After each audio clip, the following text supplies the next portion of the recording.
And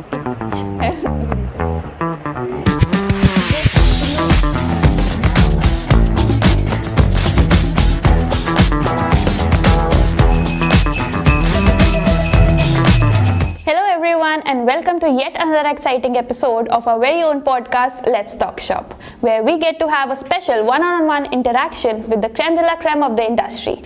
I am Shreya Mahajan and I will be your host for this episode. Today we are in conversation with Vivek Sheth, the founding and creative director of The Designship, a design and artistic development consulting firm specializing in experiential spatial design. Thank you, sir, for taking out time for us and having a conversation. You're welcome. It's my pleasure.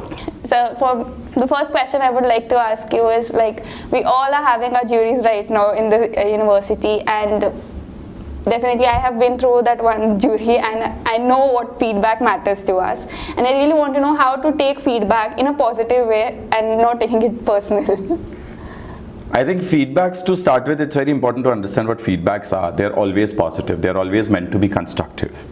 If any of your jurors are mentioning something, the intention that they hold is not to put you down, right? Yes. The intention is always to lift you up. So it's always constructive. If that point is understood, then you are not taking it personally, because you're always looking at the fact that if they are saying something to you, it's always for your growth. It's always for you to climb up better, to do better. And hence we always call it that criticism is never negative. Yes. It's always positive, always. But it's that mindset that you need. Yes, sir. So, like, you are an entrepreneur yourself and a design expert, and you have various projects, and they must be different from each other. So, how do you strategize yourself? Because most of us get wrong with the strategizing our projects, and we end up ruining our outcomes only. Should I say the serious answer or the funny answer? The funny answer or the answer that I should zip up is basically that I take a vacation in between. Well, you can't do that, but I feel it's just the idea that each project is different is something that we put in our heads. Technically, if you look at that baseline, pretty much they are the same. They just travel from one to the other. Yes. But you can, the good thing is just to take a little time off, even if it's an hour, if it's a stroll in the garden, or it's just a walk or talking to somebody, just take that little time off before you initiate another one. Okay. The balance is very key over here, I feel. And I think that's why we procrastinate a lot, and then we miss out on the balance, and then we are like, oh shit, I've lost this time on this one, now I need to jump on the other one. Yes. And that's where we lose it. And that's about it. Meaning, it sounds simple, but I think it comes with experience also. Yes. Over a period of time. Yes. I was pretty much like you when I was in school, in college. Trust me, all over the place. So, a risk factor is important for a design student, especially when we are in colleges. So, our professors, our faculty definitely says that this is a time we have to take risks. So, I as a student, I plan something else and I end up playing very safe with my projects. So how do I initiate myself, or any design student can initiate themselves from taking risk without fearing the fact that they probably have an unpleasant experience with the past projects, or they can fail in a project particularly? I don't think anybody fails in a project. Meaning, an academic system is a separate story, but you can't fail in a project, right? Yes. You might not do that great, you'll do better in another one. That's how it works.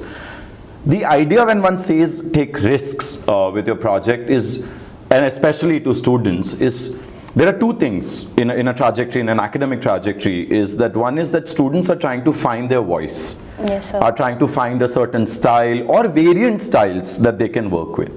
When we say when we push to take risks, is essentially we are pushing you to push your boundaries of that and explore a little bit more. That's about it.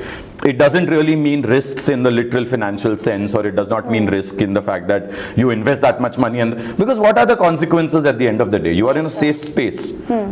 You know that you are in a safe environment. Even if you take a risk, you plunge into something, you go wrong, all right, you have the time, you have the bandwidth, you have people around you who are going to help you and pull you back into this, right? Yes, sir. And if you go through that trajectory,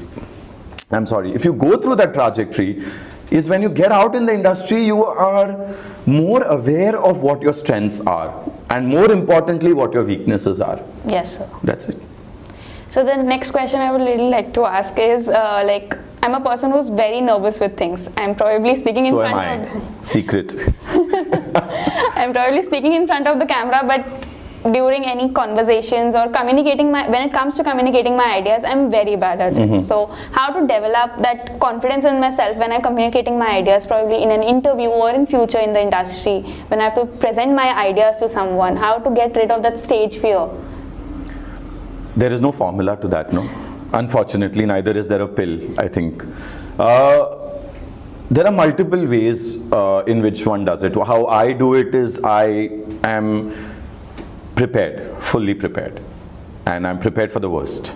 Yes, sir. Like, what could be the worst consequence be if I go wrong on stage, for example? A couple of people are going to laugh, or they're going to think that he doesn't know his shit, or whatever.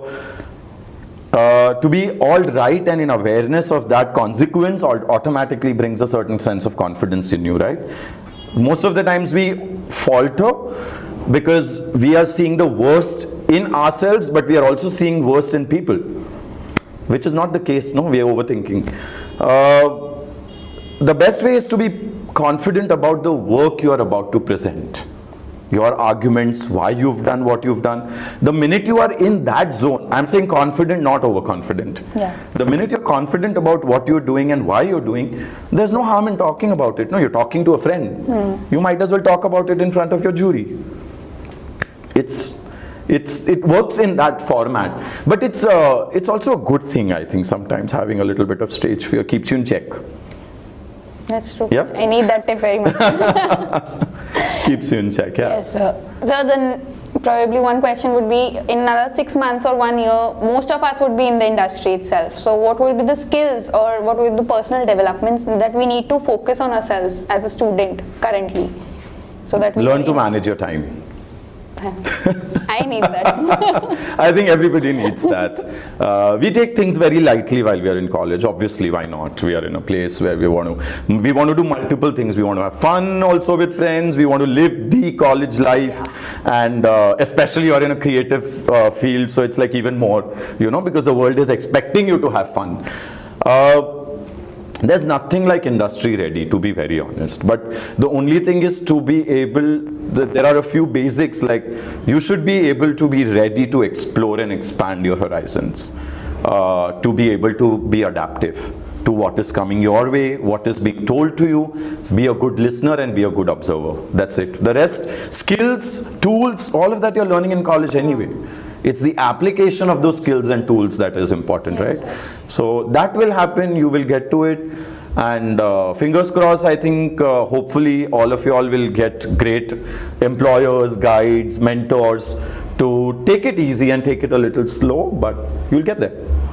So one question that will be my personal question to you is that how do you basically develop a concept on any idea? Like, how do you start with it? You speculate. You think where it can reach, and then come back slowly and steadily. Going in front and then... Yeah, go as far as it can go. Why not? Who's asking you? You're not doing it, right? It's in thought. But at least in thought you can reach as far as you can, and then you slowly and steadily start. So it's a deductive principle also, it's a deductive theory. But that is one way to look at it. How do you conceptualize? You go wild. What about if we think something and we are not able to do it? Sometimes it happens, like as a student also. I think something really hyped up, but I'm not able to reach that. That's when understanding your strengths and weaknesses are very crucial. Okay. But it doesn't matter. Your thought is important. You might not be able to do it, somebody else might be able to execute it. But at the end of the day, it's for the project, it's for the brief. That's about it. Of course, in college, it's important that you do your own work, which we also keep telling all of you all that. Why haven't you illustrated? Why didn't you take it from elsewhere? Why did you take it from elsewhere? But in real life, there is a lot of collaboration that is happening. It's the kind of responsibilities you shoulder here through a project is not something that is put on you while you are outside in the industry. You have that little bandwidth that you can ask for help. You can seek some experts to come on board and tell you something, because there are of course projects are also of realistic nature. But you learn here, the reason that it is put everything on your shoulders and you have to do everything is so that you learn. That's it. And so how many reviews are important? Like sometimes it really happens that What do you mean by how many reviews are important? like it happens that as a student, if I go to for a review to any of my faculties, and different people have different opinions. then You know, how the do I best judge? reviews are going to come from your peers, not your faculty, your friends. They know you in and out. They'll be able to tell you things honestly that your faculty won't be able to.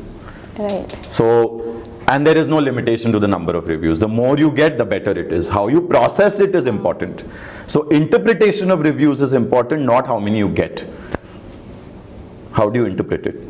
Judging is important. How do you judge it then? Which is right? You just put it, you just understand how much is it helping, what is the bandwidth that you can allow yourself to push yourself with the quantum of time that you can provide. Have a realistic purview of the ambition that is in front of you. And then work on the reviews that you can. The rest, keep them for later. Thank you so much, sir. This was really an intriguing session for all of us. You're welcome. I hope it helps. All the best. It definitely helped me. It was just, it happened post my jury. It should have happened prior. Thank you so much. You're sir, for the welcome. jury. For more updates on the school and information about upcoming events and workshops, make sure you follow us on Instagram, Facebook and LinkedIn. Until then, this is Shreya signing off.